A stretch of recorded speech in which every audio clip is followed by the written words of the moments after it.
मैं महाविद्यालय प्रांगण में आप सबका स्वागत करता हूं, अभिनंदन करता हूं।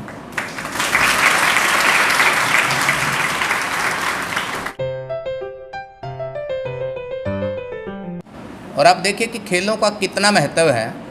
एक बार एक अमेरिकी राष्ट्रपति ने कहा था कि यदि कोई खिलाड़ी ओलंपिक पदक लेकर के आता है और या फिर हम आकाश में एक रॉकेट दागते हैं, वो बराबर है।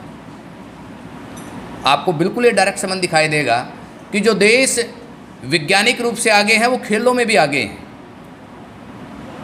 तो ये कहते हैं कि विकास जो होता है वो चारों दिशाओं में होता है, एक दिशा में कभी विकास नहीं होता। वहाँ खेल खिलाड़ी भी पैदा होते हैं, अच्छी फिल्में भी बनती हैं, वहाँ पर अच्छा साहित्य भी लिखा जाता है, वहाँ पर अच्छे अर्थशास्त्री भी पैदा होते हैं, चिंतक भी पैदा होते हैं। तो विकास हमेशा कैसे चलता है? जैसे समुद्र में लहरें, इस तरह से विकास चलता है, सीधी रेखा में विकास नहीं चलता है। ये कहते हैं कि पुस्तकों से सच्चा और टिकाऊ साथी कोई दूसरा नहीं है। यानी जो दोस्त आपके 10वीं तक रहे होंगे वो बदल जाएंगे, कॉलेज के 3-4 साल बाद बदल जाएंगे, लेकिन पुस्तकों से यदि आप दोस्ती कर लेंगे तो सारी ज़िंदगी वो आपके साथ रहेंगी और वो आपके साथ कोई छल कपट भी नहीं कर सकती। दोस्त है तो कभी कभी धोखा भी दे देते हैं, पुस्तकें तो कभी धोखा देती भी नहीं।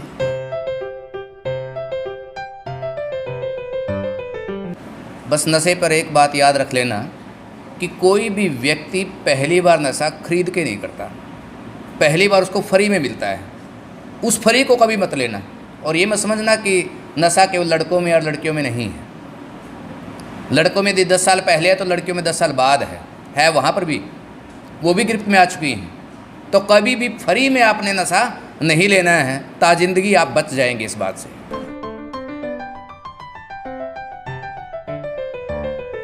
और एक बार मुझे बेंगलोर में जाने का मौका मिला और वहाँ बातचीत करने के बाद जो चीज़ निकल कर के आई वो ये थी कि दक्षिण के जो नागरिक हैं या जो व्यक्ति हैं वो कम से कम 4-5 भाषाओं के जानकार हैं, और उत्तर भारत की जो विडंबना है कि ना यहाँ पर हिंदी अच्छी तरह से आती है, ना यहाँ पर अंग्रेजी अच्छी तरह से आती है। ये बिल्कुल सही है कि जब तक भाषा का विकास से अभिप्राय क्या है? अपने व्यक्तित्व का विकास।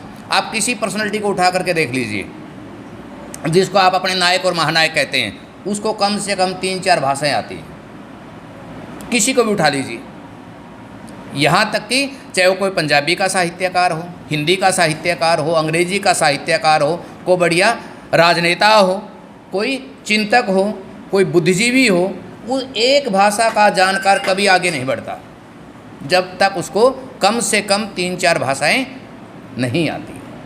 तो ये बिल्कुल तय है, जितनी आप भाषाएं सीखते हैं उतना ही आप क्या करते हैं? अपना विकास करते हैं।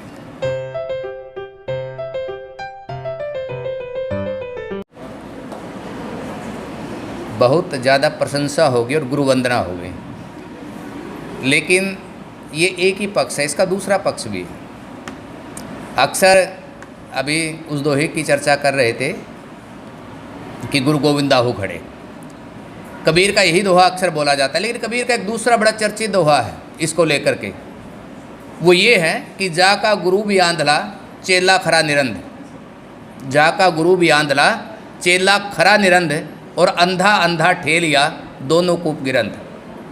यानी आपके गुरु का चुनाव अच्छा नहीं है, आपके गुरु को कुछ नहीं आता और आप क्या बन गए? उसके शिष्य बन गए।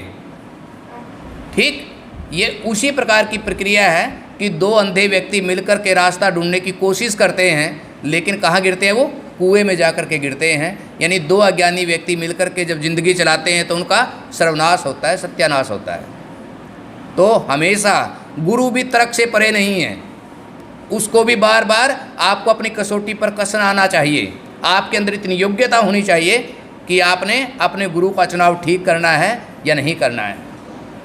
तो हर चीज़ जो है वो तर्क की कसौटी पर कसी जानी चाहिए, और जब वो ठीक उतरती है तो उसको अपनाना चाहिए, और जब वो ठीक नहीं उतरती तो उसको छोड़ देना चाहिए। ये एक आधुनिक मूल्य है, आप ये कहते हैं।